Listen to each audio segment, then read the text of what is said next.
Eficácia da prece.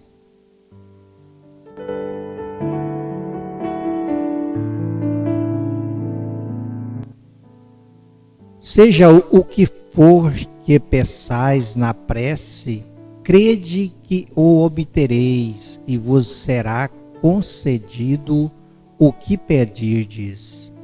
Marcos, capítulo 11, versículo 24.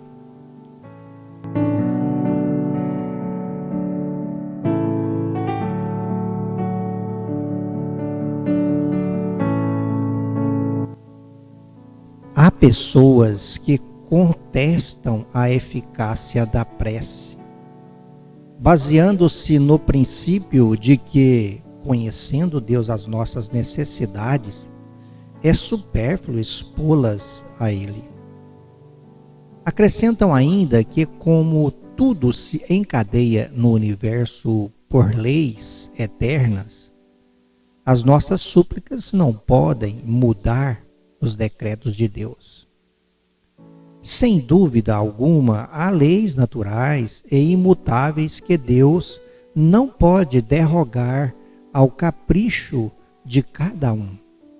Mas daí a crer-se que todas as circunstâncias da vida estão submetidas à fatalidade, vai grande distância. Se fosse assim, o homem não passaria de um instrumento passivo, sem livre-arbítrio e sem iniciativa. Nessa hipótese, só lhe restaria curvar a cabeça sob o golpe de todos os acontecimentos, sem procurar evitá-los. Não deveria tentar desviar-se do raio. Deus não lhe deu a razão e a inteligência para que não as utilizasse, a vontade para não querer, a atividade para ficar inativo.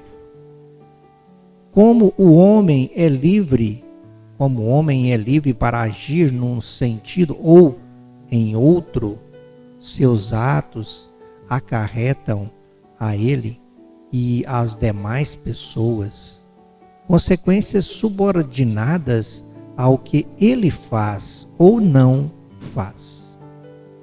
Há, portanto, por iniciativa dele, acontecimentos que forçosamente escapam à fatalidade e que não destroem a harmonia das leis universais.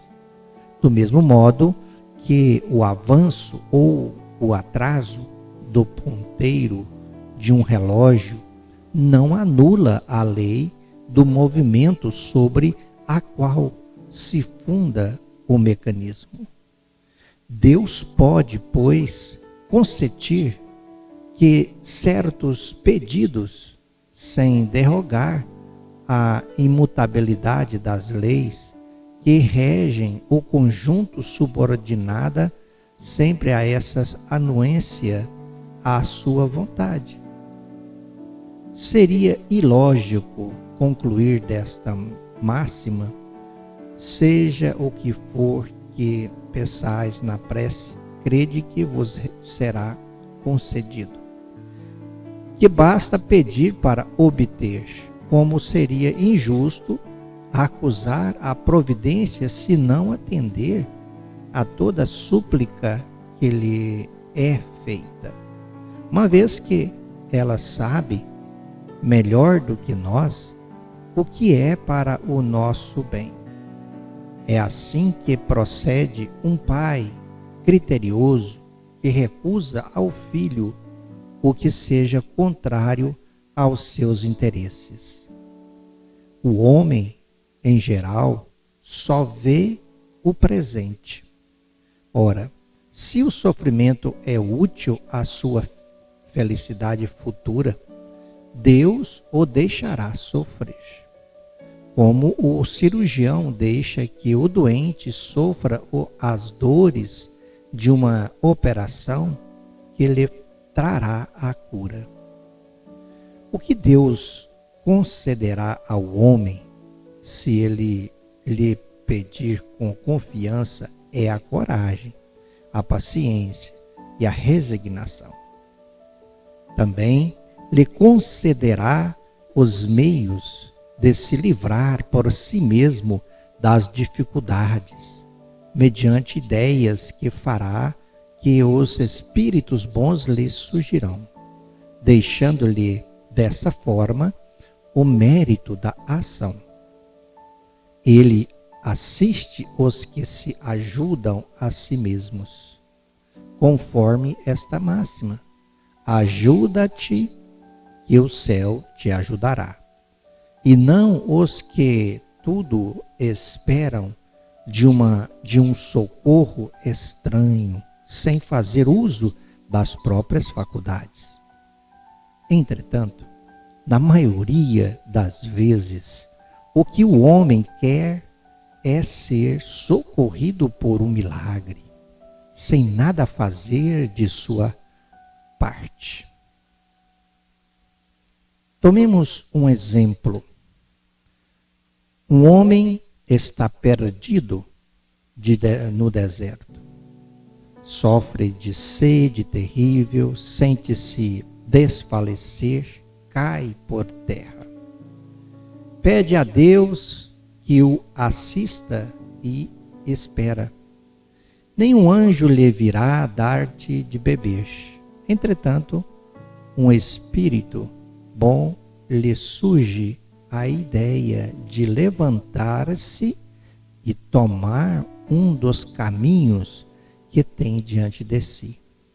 Então, por um movimento maquinal, reunindo todas as forças que lhe restam, ele então se ergue, caminha e descobre ao longe um regato.